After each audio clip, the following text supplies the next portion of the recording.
One of my recent trips to the border, a reporter asked me, said, aren't the policies of Democrats more compassionate, more humane than you mean Republicans? And I just started laughing. I said, you know who doesn't believe that anymore?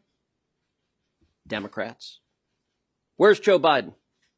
Where's Kamala Harris? Where's even a single Democrat senator? Where's AOC? I assume she still has her white pantsuit. She just can't be bothered to cry in front of the Biden cages. Because with Trump no longer in the White House, suddenly the suffering of those kids doesn't matter. You cannot see what is happening and defend it. And by the way, the reason Biden doesn't go to the border, the reason Kamala Harris and other Democrats don't go to the border, because if they did, y'all would follow.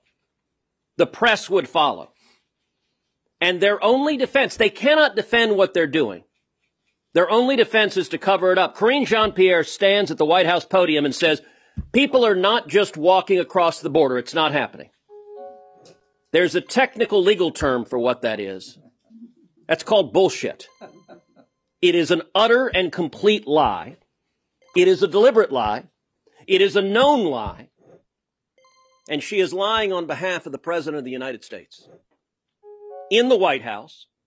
Now, why does she lie? She lies because she counts on the press not to call her out. Was there a PolitiFact, a pants on fire done on that? No. I've invited the White House press secretary, come with me to the southern border any day and pick any hour of the day. We'll go out in 1 hour, and I guarantee you we will encounter group after group after group.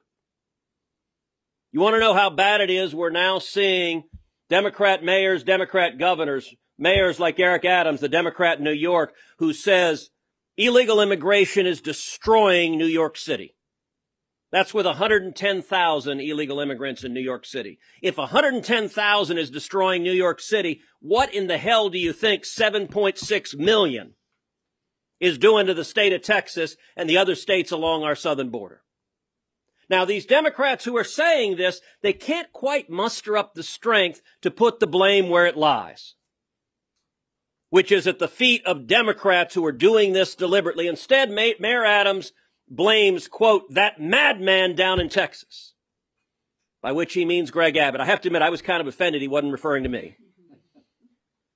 But he blames Greg Abbott for putting a few thousand illegal immigrants on buses and sending them to New York City. The person who caused this crisis, his name is Joseph Robinette Biden Jr.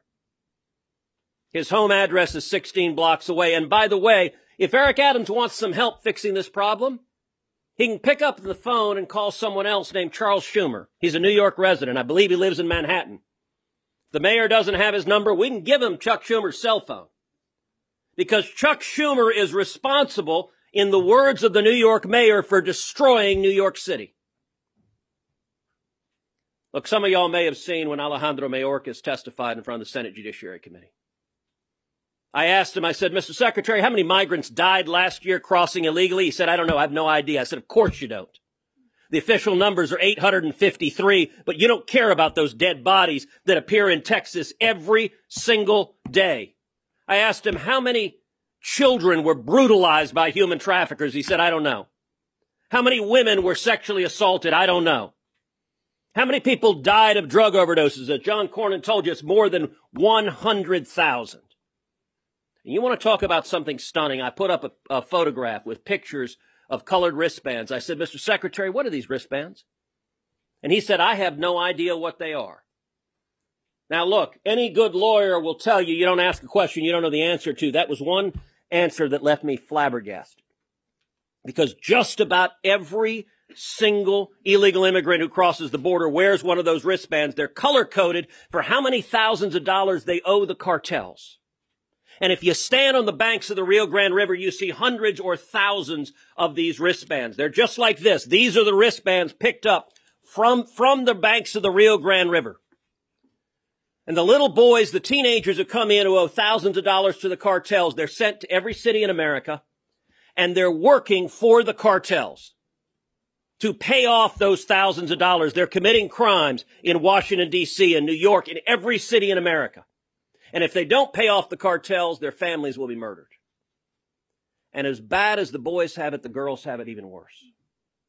There are literally thousands upon thousands of girls trapped in sex slavery to pay off their debts to the cartels. When I look at these are modern day leg irons. This is human slavery.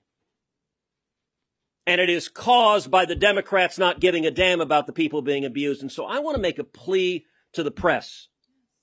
The reason the Democrats can do this, can look the other way, is because they're confident that the corporate media will not report on it, that they'll never have to answer questions about it. They'll never be confronted with the dead bodies, with the people being brutalized by these policies. So I want to make a plea to you. If you're not writing on it, if you're not running stories on it, if you're not telling what's happening, you are complicit in modern day slavery. This is indefensible. It's evil.